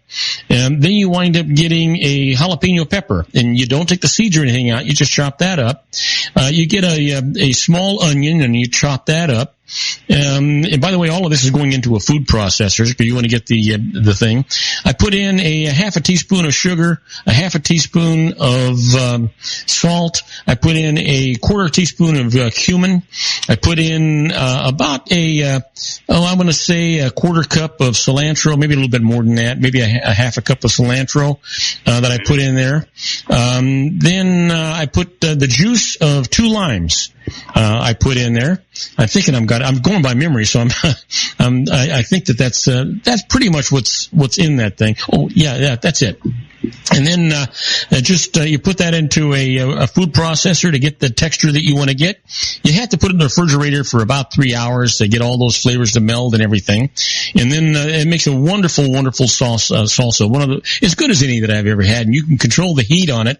But I don't take the ribs or the seeds out of the jalapeno. I just chop it all up really nice. And one jalapeno generally gives you just enough spice that nice, tender ladies can handle it. Although, John, you did get, I don't know what happened. You must have gotten one really hot spot because you almost choked on one of them. It's funny, and I was telling you the story. Every time that when Ray and I go out to enjoy like Mexican food or something that has a spice to it, mm-hmm. I really enjoy spice. Even sushi, I make my little wasabi blend there with a little soy sauce, and I usually take 90% of the wasabi. I do like a little spice. Yeah. And I tell you, I was actually talking when I shouldn't have been talking, and I got a nice little chili something in my throat, and it stuck there. I couldn't get it out. Well, wine cures everything, Bob. Wine cures everything. Yes, it does. It's funny because when we do dine, the food runner will bring the food out and look at Raina and look at me and always give her the hot plate. And she cannot stand eat that at all. We always have to switch the plates, but I don't know why. Yeah, but I was looking over at you because I was preparing the shrimp cocktail, and I thought, what the heck happened? This should be mild. But I think it was. Yeah. It was. I mean, it was perfect, actually, especially for Raina. As I say, I like it. I may have gone with another jalapeno or maybe put a habanero in there or something like that. Generally, John, if it's just for me, I make it a little more spicy too because I like it. But exactly. Marlene is like Raina, and yep. So you got to kind of control it. Anyway, I also fixed a shrimp cocktail for us to have as appetizers, and that kept us going. We just had a great conversation going while you were telling us about your cruise and showing us pictures and things, and then we all got up and had a very special salad that Marlene makes. But it's just wonderful. Yeah, she makes it with mandarin oranges and Granny Smith apples and pine nuts, dried cranberries and candied pecans and let's see, the lettuce. Crumbled blue cheese and what the heck was it? The lettuce. I'm trying to think of the name of it. Romaine lettuce. Romaine lettuce? Yeah. And what was the actual dressing? You know what? I'm trying to think of what the name of that was. We actually, we had a friend of ours many years ago, got that for us. And I'm trying to think of what the name of it is. And I can't think of the name of it right now, but it just escapes me. And Doggone it. When you're talking, I'll go find out the name of that thing. Anyway, so after we had the salad, I wanted to fix a nice appetizer. So, as you called it, we had a coquille Saint-Jacques without the shell. And I have to admit though that this is something that I stole from Andrew Sutton at the Napa Rose. We were there one night, and John was there with us, and Andrew Sutton, the executive chef at the Napa Rose, fixed these scallops and put them over a nice pureed potatoes, and put a nice sauce over the top. And man, I just thought it was fantastic. Marlene loved them, and so I thought, well, gee, I can kind of recreate that, and I recreated it the best I could. Not the same as Andrew's, but pretty doggone good. And so it was amazing. Yes. It was amazing. Yeah, so we had nice big diver scallops, two over these pureed potatoes with a nice sauce over the top of those. And then after that, let's see, I think we went right to the main course after that, John. I think we had a filet Oscar. So I actually had to butcher the fillets myself. They were nice and thick, and I would like to say prepared perfectly for me. Anyway, that if you're the chef, you get to eat it your way. Anybody else? This is not McDonald's. You can order it your way, but you're going to get it the way I cook it. So anyway. Well, I tell you, if you do have leftovers, that was perfect. As I said, if it was like medium, if you took it home and you cook it, you're going to have, well done beef, medium well done. And it's not going to be the same. This, as I said, it was still mid-rare to medium even after reheating it. Yeah. And it was warm all the way through for me. I mean, it came out perfect with that sauce. It was like where you still had red in the center, but it wasn't cold.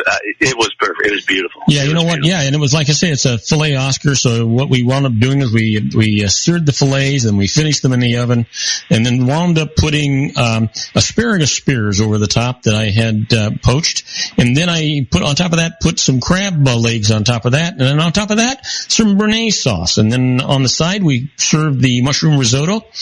We had another vegetable just in case because Marlene's not a big risotto fan, and then after that for dessert we had creme brulee, and then after that we had some port, and that was the evening, and a lot of fantastic conversation.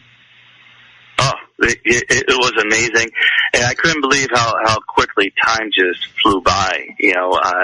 We went out, it cooled off, thank God. It wasn't 100, and I believe it was at 104 in Rancho right now or so. So it was pleasant. I mean, it's just a little warm, but there was a nice, just calm breeze going through. So it was perfect where we had a little pork creme brulee and a little coffee to wake you up for the little ride home. Yeah, a little cappuccino. It was a perfect evening. When we got home, as I said, I just turned the little TV on and went to sleep again. I was so satisfied, and I'm glad we did actually sit outside and just converse and relax to digest the meal we had, because it was amazing. I mean, we had, I don't know how many shrimp you prepared, but we ate them all. Yeah. You know what? I had made something like 20 or 25 shrimp that I had boiled, and I'm thinking, well, he'll never eat all these things. They'll no way in hell are they going to eat all these things. There was none left when we got done. I think all the salsa was gone too. Yeah. So, I mean, I think I was pretty full after the shrimp and salsa, and then we had that scallop and the salad, and oh my God, when the entrees came, I did whatever I could. But I wanted to save just a little room for dessert, and I'm glad I did, because as I said, we had that incredible dining experience last night. Yeah. I just got a little creative, and I tried to match close to what we had on Saturday, but I don't think Raina thought it was as good as Saturday, but I did my best. Well, she loved the food that you had last night, but she loved the company that she had on Saturday.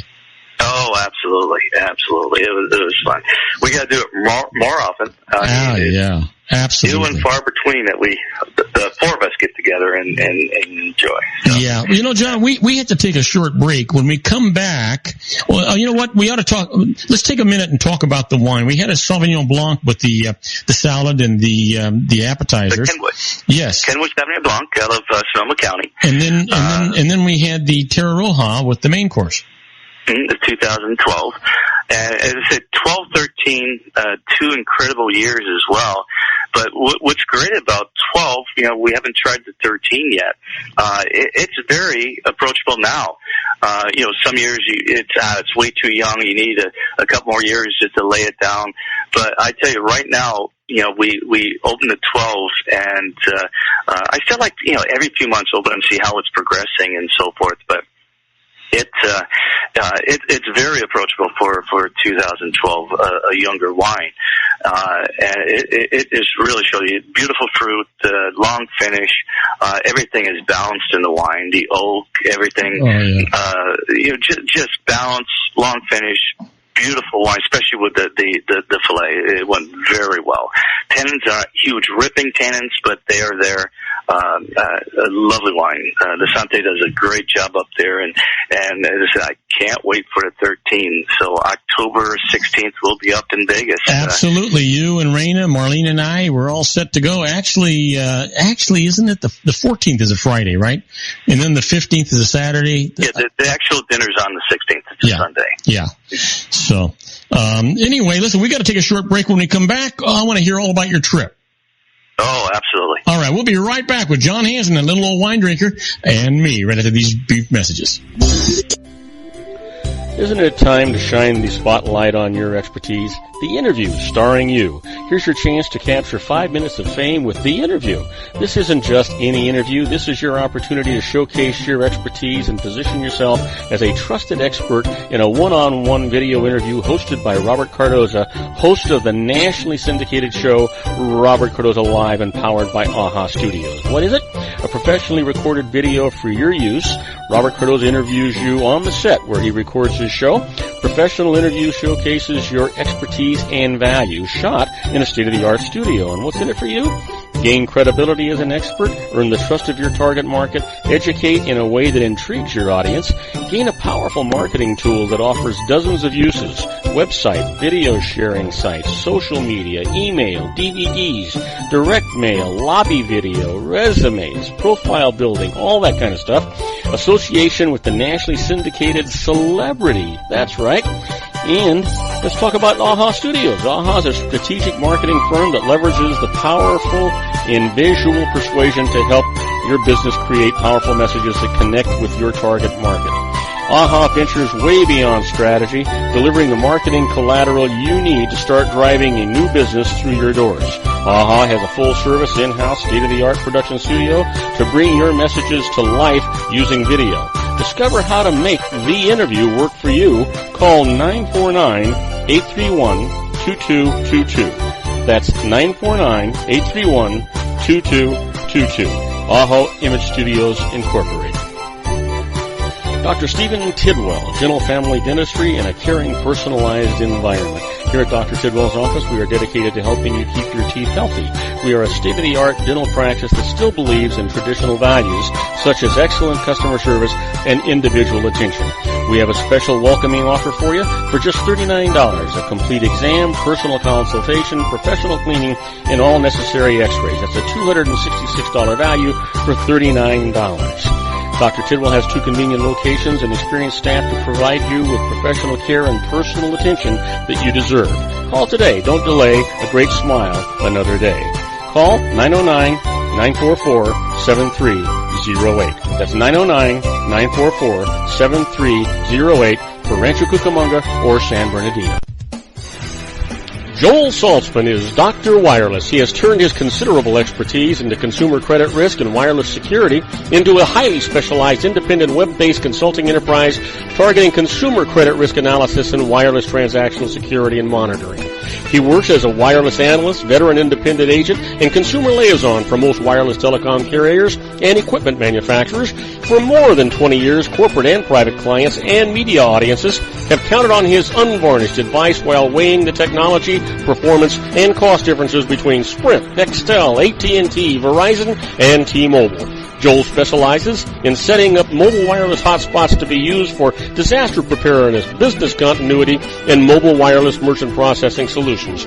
Call Dr. Wireless at 310-400-4900 or go to his webpage at drwireless.com. Again, call 310-400-4900 or his webpage at drwireless.com. You'll be glad you did. And now, back to our show. And I am Robert Cardoza. You're listening to Robert Cardoza live on the street at the intersection of business and politics. We're at 4:23 p.m. Pacific time. It's currently 104 degrees here in the heart of the Inland Empire in sunny Southern California. It's down from 105 on its way to 69. And if you're listening to us on our globally syndicated network and you're in Madrid, Spain, well, it's 82 degrees and clear. And if you're in Tokyo, Japan, it's 84 degrees and mostly cloudy. We're talking to that little old wine drinker, John Hanson. Hey, John, I found out that the salad dressing, it's actually Marston's San Pasquale salad dressing. It's all natural, no preservatives, gluten-free. It's a 12-ounce bottle, and the recipe for the salad is right on the label of the dressing. We picked this up from Gelson's originally, and now we get it at Wolf's Market in Claremont. But there's a website you can go to, and it'll tell you where it's available.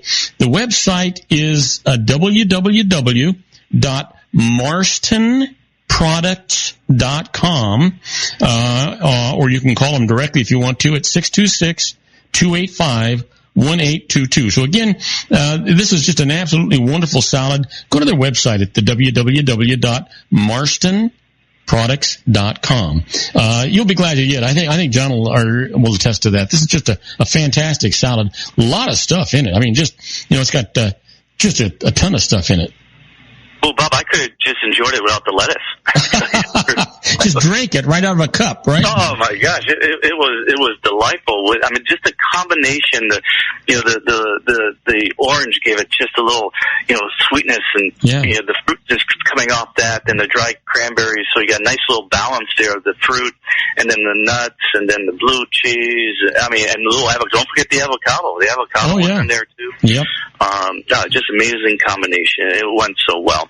But my friend, I tell you, the last 2 weeks, I believe I did gain about 20 pounds. Of course, when you go on a cruise, what else do you do but eat and drink all day? And this was, I tell you, one of the things we always wanted to do. We wanted to cross off our bucket list. And of course, I have friends like you that traveled everywhere. And you told me it was a must. You have to go. And I tell you, what an incredible cruise to Alaska. Just the scenery was just breathtaking. It was just unbelievable. And I tell you, we started on the, my son actually brought us to the airport, and he had to get somewhere.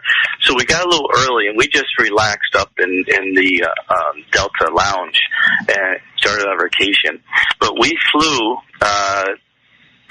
from LAX to Seattle, and then we had about an hour delay there too, and then Seattle to Anchorage. And it was fun because we got in about 11 o'clock at night, and it was still light out. So, I mean, that doesn't tell you anything. It was incredible.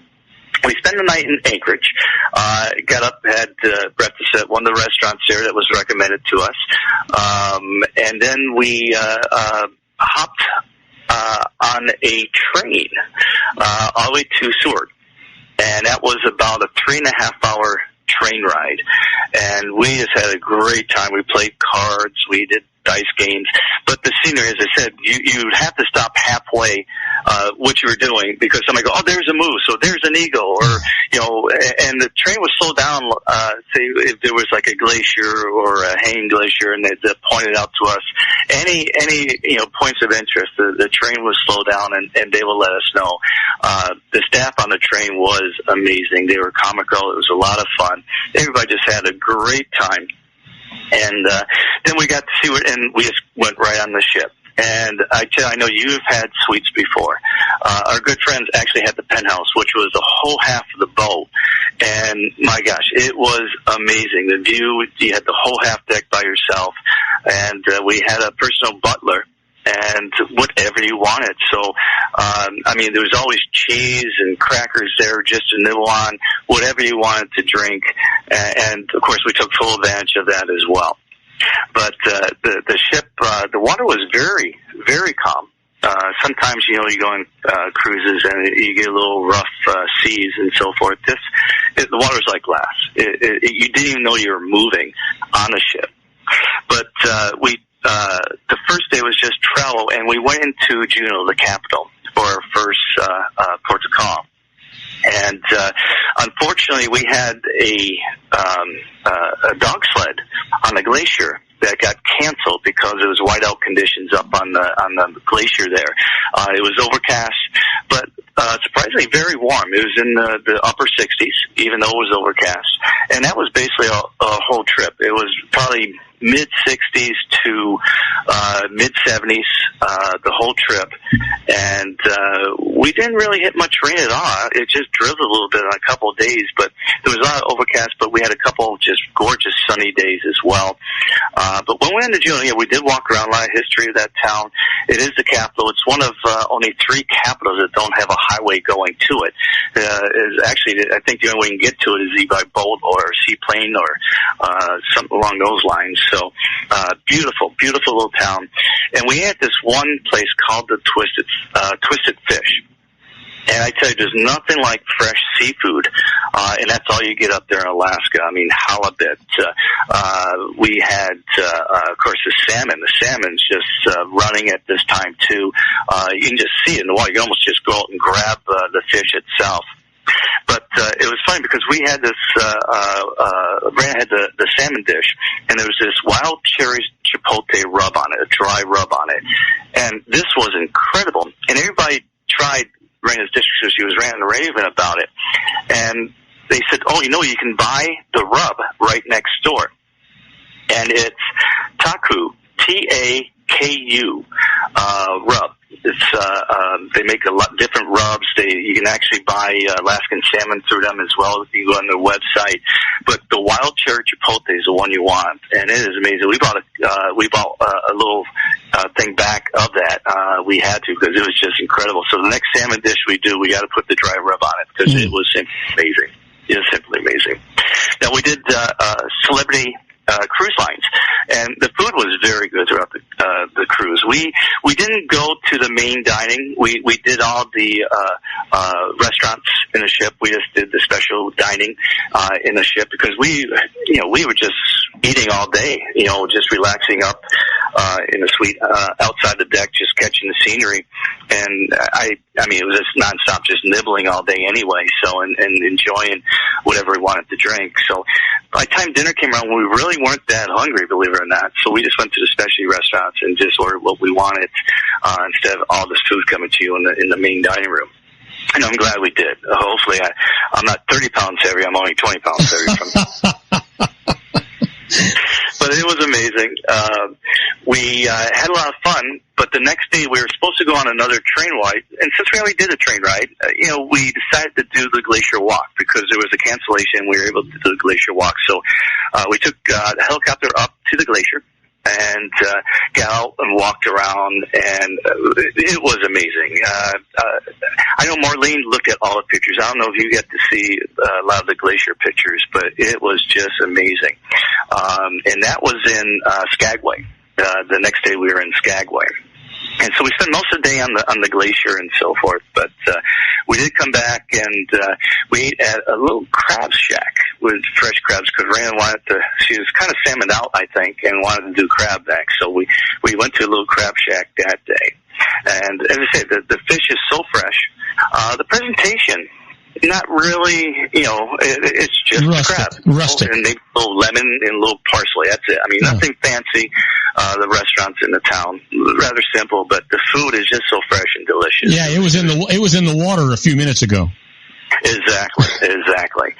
Our next stop was the Icy Strait, and we went on a whale watch cruise. I think we saw just about everything. I mean, we saw orchids, we saw humpbacks, we saw dolphin, sea lions, sea otters, salmon jumping out of the water.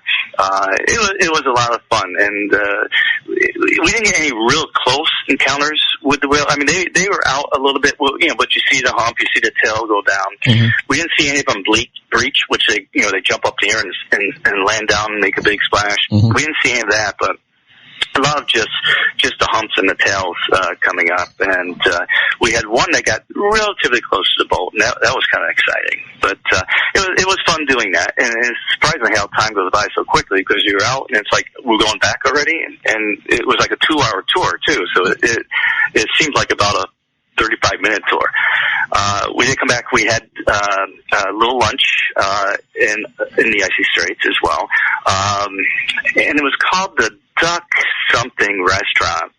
And once again, we did the salmon because that was just called salmon. Wait a minute, John. Wait, whoa.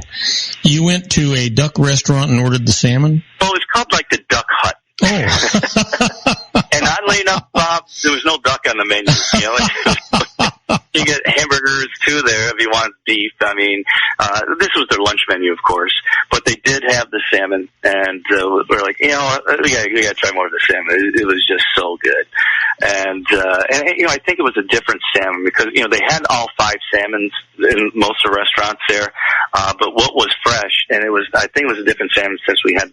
I think the last one was a king salmon. And this was maybe a silver salmon, or it wasn't coho.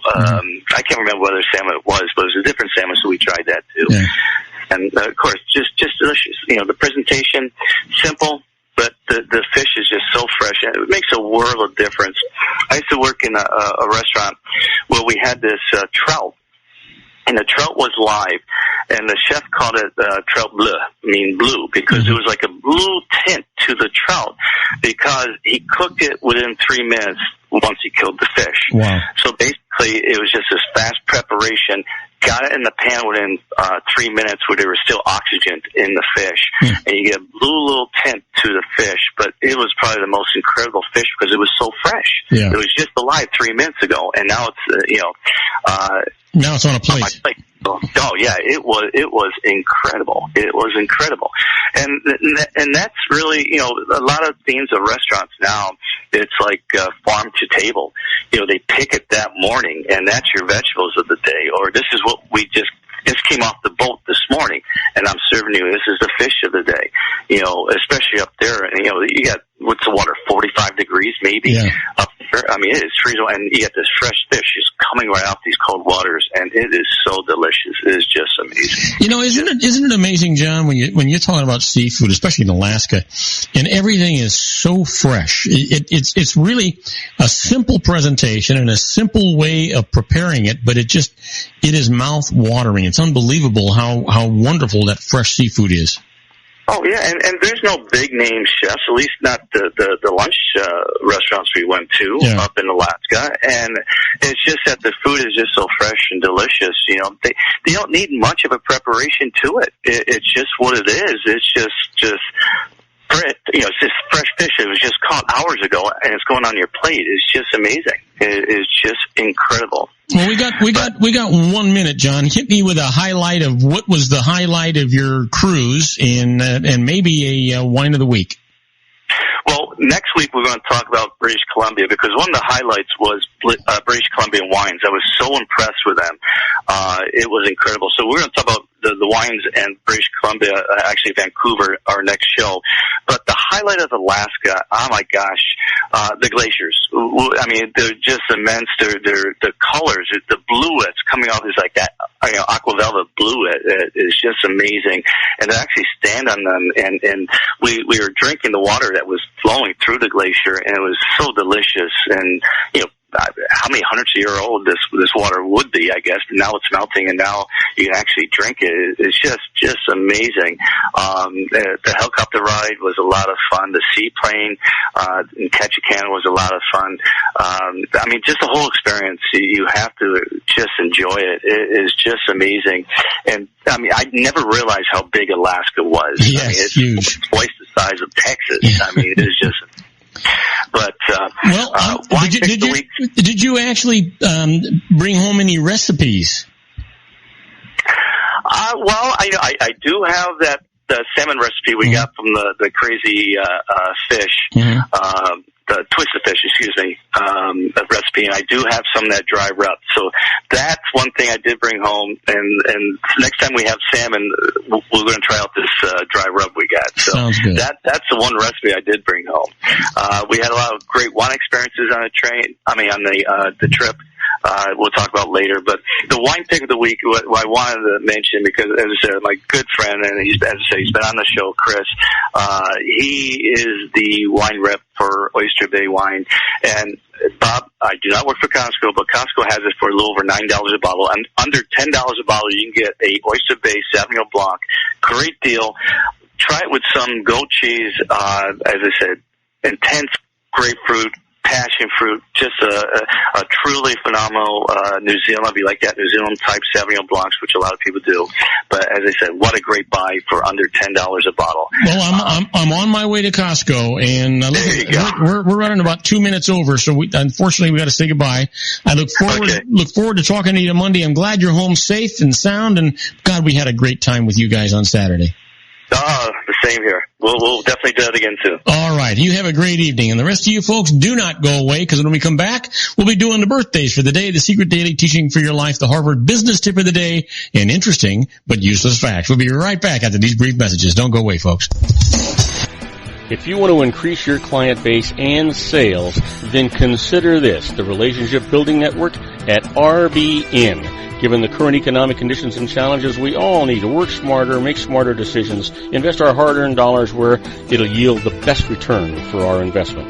Many business professionals claim that the most effective networking group in Orange County is RBN. No other networking group or organization can offer what RBN offers. Make every year your best year. Join RBN and start reaping the benefits today. Nearly 3,000 businesses have joined RBN and experienced those benefits. Why join RBN? It's one group. It's one membership. It's no renewals. It's all through Orange County. RBN is a freestyle networking group. No mandatory attendance, no restrictions, no rules, and no penalties. Call them at 949-830-5776 or go to their website at rbninfo.com. That's 949-830-5776.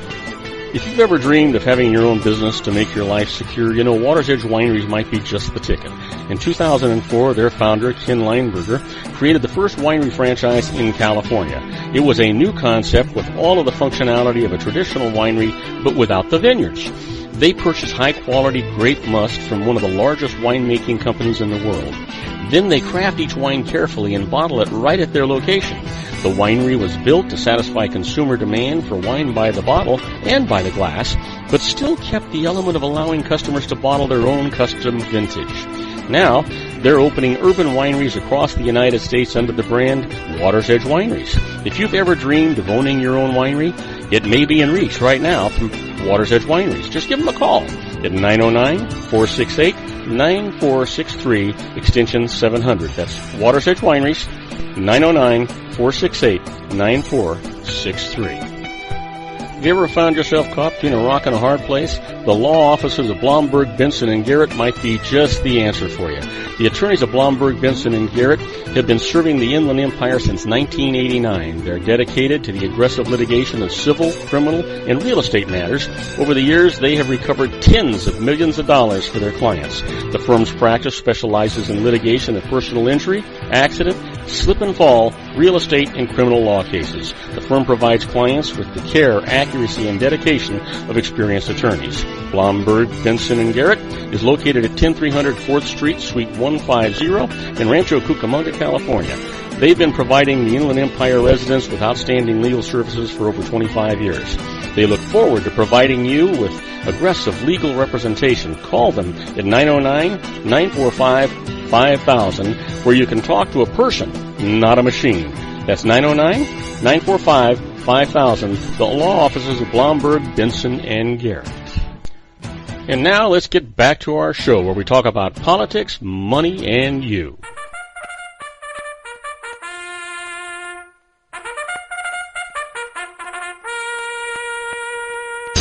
And I am Robert Cardoza. You're listening to Robert Cardoza live on the street at the intersection of business and politics. We're at 4:42 p.m. Pacific time. It's still 104 degrees in the heart of the Inland Empire in sunny Southern California. Well, it says it's down from 106 on its way to 70. That keeps playing around a little bit.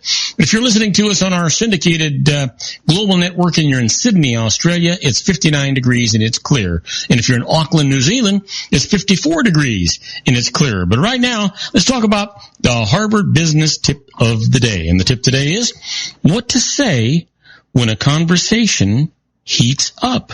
You know what? When a conversation turns negative, it's helpful to have a repertoire of replies at your fingertips. Now consider these options. Reframe. Cast the issue in a different light. If someone says, I don't want to fight about this, a useful reframe is, this is a debate, certainly not a fight. Or rephrase. Rather than letting offensive words pass, suggest replacements. If someone accuses you of coming on too strongly in a meeting, you might reply, I was passionate. If you're described as stubborn, you could say, I'm very determined when something is important to a successful effort. And then revisit. If you've had positive interactions with the person in the past, remind them of their ability to find common ground. We have a good track record of working together. No reason to change that now. And then restate. Give people a chance to reconsider and alter what was said. Surely there's another way to say that. Absolutely. You know what? You just got to make peace. Keep the peace. Now, let's talk about the secret daily teaching for your life. This is all about a positive mental attitude, and you know what that is. You control whether you're going to be happy, sad, rich, poor, successful, or failure, or whether even the people around you are going to be happy. You just get up in the morning, you go in the bathroom, look in the mirror, and say, wow, it's going to be a fantastic day today, and just keep that attitude, and it will be. Well, you know what? The teaching for today is, the law of attraction does not know if you are imagining something or if it's real. Now, when you're experiencing a lack of money, which has come from your past thoughts, you can change your reality by using your imagination. You really do need to call your imagination into play and make believe that you already have the money that you want. And it is so much fun to do. You'll notice as you pretend that and play games of having wealth that you feel instantly better about money. And as you feel better about it, it'll begin to flow into your life. I know, sounds weird, sounds funny, but folks, it really works. You truly are in control of your life, your destiny. It's not haphazard, it's not predestined. You decide what's going to happen. Well, let's talk about what today is. You know, today is Monday, it's August the 15th, and it is for sure somebody's birthday.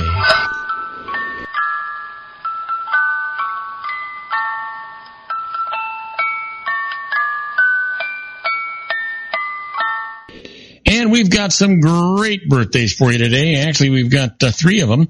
The first one, a guy that was born in 1769, died in 1821. He was the Emperor of France. Happy birthday, Napoleon Bonaparte.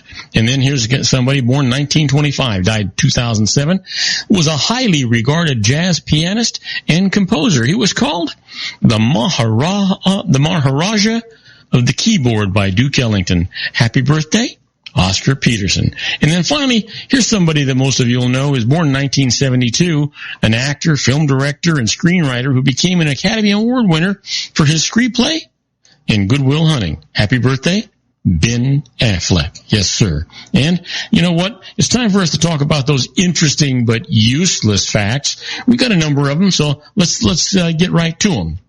Did you know that 22% of all restaurant meals include French fries?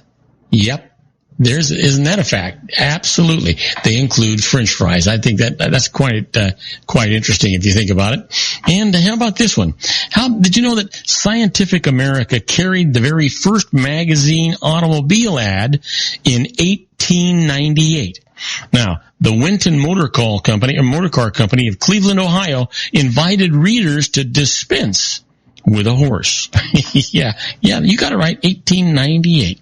How about this? Did you know that the average person will consume 100 tons of food and 45,424 liters, that's 12,000 gallons of water in a lifetime? Holy cow. No wonder Sean LaFay was worried about population growth. I don't think he really is. Did you know that you're born with 300 bones? But when you become an adult, you only have 206 because some of them kind of grow together. Did you know that Walt Disney had wooden teeth? I find that interesting. I'm not sure that he used them. I don't know. That sounds weird to me. How about this? Did you know that 14 years before the Titanic sank, novelist Morgan Robertson published a novel called Futility? Now, the story was about an ocean liner that struck an iceberg on an April night. The name of the ship in his novel was the Titan. That's eerie, isn't it? Yeah. Did you know that in 1922, Essex was the first popularly priced car available with a closed body? The two-door, six-cylinder sedan was called the Essex Coach and sold for $945. Sounds like a real bargain unless you're making, $50 a week. And let me leave you with this one. Like rabbits, hares are herbivores. Yeah. They're plant eaters. Yeah, that's it. Well, don't go away, because when we come back, we're going to do our tribute to the late, great Paul Harvey and the rest of the story. Today's story is The Last Case of Henri Latour. And I'm going to tell you all about it right after these brief messages. Do not go away. Isn't it time to shine the spotlight on your expertise? The Interview, starring you. Here's your chance to capture 5 minutes of fame with The Interview. This isn't just any interview. This is your opportunity to showcase your expertise and position yourself as a trusted expert in a one-on-one video interview hosted by Robert Cardoza, host of the nationally syndicated show Robert Cardoza Live and powered by AHA Studios. What is it? A professionally recorded video for your use. Robert Cardoza interviews you on the set where he records his show. Professional interview showcases your expertise and value, shot in a state-of-the-art studio. And what's in it for you? Gain credibility as an expert, earn the trust of your target market, educate in a way that intrigues your audience, gain a powerful marketing tool that offers dozens of uses, website, video sharing sites, social media, email, DVDs, direct mail, lobby video, resumes, profile building, all that kind of stuff. Association with the nationally syndicated celebrity. That's right. And let's talk about AHA Studios. AHA is a strategic marketing firm that leverages the powerful and visual persuasion to help your business create powerful messages that connect with your target market. AHA ventures way beyond strategy, delivering the marketing collateral you need to start driving a new business through your doors. AHA has a full-service, in-house, state-of-the-art production studio to bring your messages to life using video. Discover how to make The Interview work for you. Call 949-831-2222. That's 949-831-2222. AHA Image Studios, Incorporated. Dr. Stephen Tidwell, Gentle Family Dentistry in a caring, personalized environment. Here at Dr. Tidwell's office, we are dedicated to helping you keep your teeth healthy. We are a state-of-the-art dental practice that still believes in traditional values, such as excellent customer service and individual attention. We have a special welcoming offer for you for just $39. A complete exam, personal consultation, professional cleaning, and all necessary x-rays. That's a $266 value for $39. Dr. Tidwell has 2 convenient locations and experienced staff to provide you with professional care and personal attention that you deserve. Call today. Don't delay. A great smile another day. Call 909-944-7308. That's 909-944-7308 for Rancho Cucamonga or San Bernardino. Joel Saltzman is Dr. Wireless. He has turned his considerable expertise into consumer credit risk and wireless security into a highly specialized independent web-based consulting enterprise targeting consumer credit risk analysis and wireless transactional security and monitoring. He works as a wireless analyst, veteran independent agent, and consumer liaison for most wireless telecom carriers and equipment manufacturers. For more than 20 years, corporate and private clients and media audiences have counted on his unvarnished advice while weighing the technology, performance, and cost differences between Sprint, Nextel, AT&T, Verizon, and T-Mobile. Joel specializes in setting up mobile wireless hotspots to be used for disaster preparedness, business continuity, and mobile wireless merchant processing solutions. Call Dr. Wireless at 310-400-4900 or go to his webpage at drwireless.com. Again, call 310-400-4900 or his webpage at drwireless.com. You'll be glad you did. And now, back to our show. And I am Robert Cardoza. You're listening to Robert Cardoza live on the street at the intersection of business and politics. We're at 4:53 p.m. Pacific time. Still 104 degrees here in the heart of the Inland Empire in sunny Southern California. Now it's seeing us down from 107 on its way to 70. And if you're listening to us on our globally syndicated network and you happen to be in Hong Kong, well, it's 75 degrees and it's light rain. And if you're in Lisbon, Portugal, it is 64 degrees and it is clear. But you know what? Now it's time for that special tribute that we do.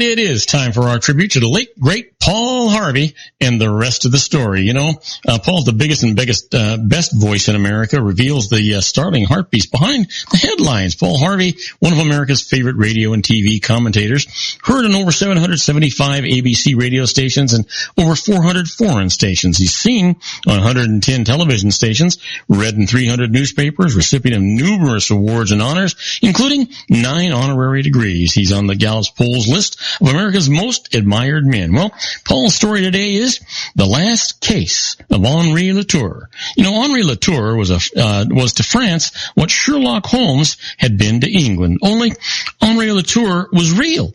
A real-life detective who seemed always to get his man. So hailed was he in this respect that Latour, even while he lived, was a legend.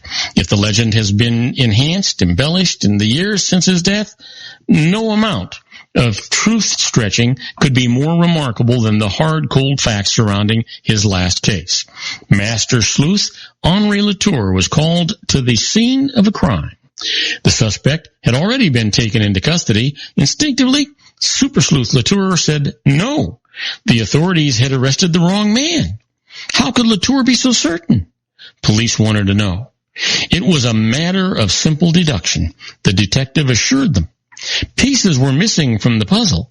He, Latour, would find the pieces, would unravel the tangled clues. He, Latour, would lead them to the true criminal. So began what some described as the most brilliant track down in the history of France. Carefully, Latour assembled the fragmented evidence, one piece, one step at a time. It was a heinous crime which Latour was investigating, and somewhere in the darkened pathways of a complex maze, a particularly heinous criminal waited. An elderly couple had been robbed, brutally murdered. Citizens from behind their locked doors were comforted to hear that Latour was on the case, that Latour was closing in. And Latour was closing in.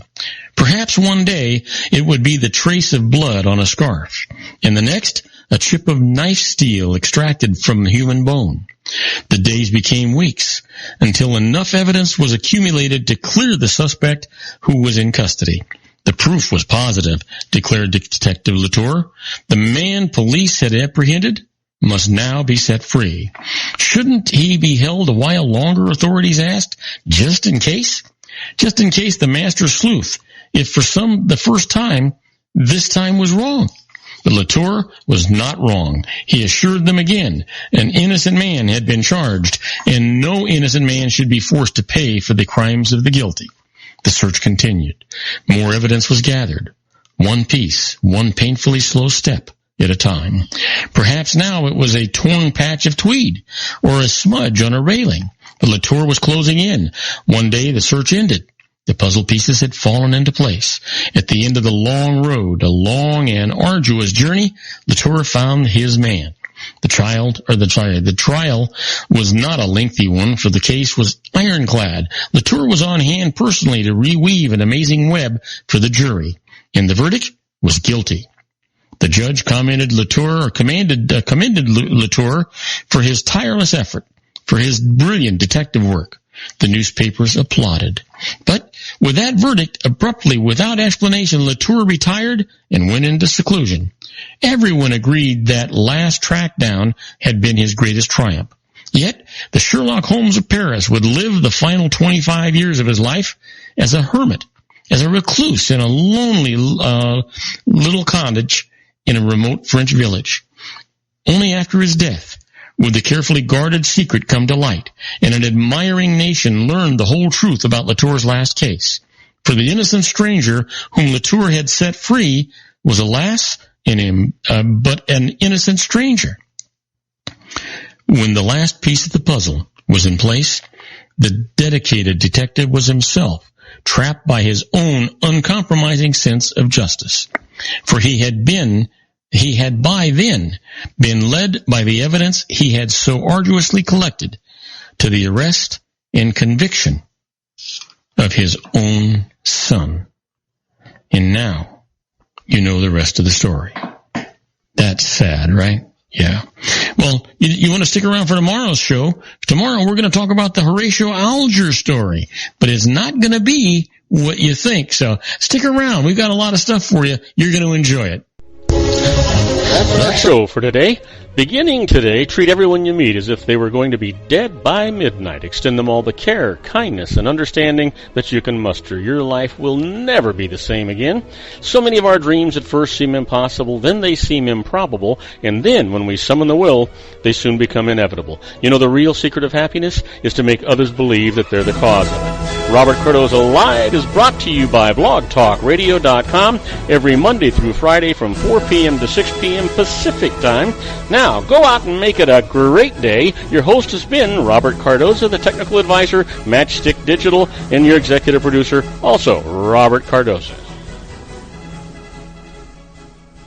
Hey, listen, folks, this is Robert Cardoza again. I just want to remind you that on my next show tomorrow, we'll have Sean LaFave, and Sean and I will be talking about healthcare on the Geared for Wellness Corner. And then I'm going to continue our tribute to the late, great Paul Harvey and the rest of the story with the Alger story, as I told you before. So please tell all your friends about our show here on the RLC Broadcasting Network. Don't forget, tune in tomorrow at 3 o'clock every Monday through Friday.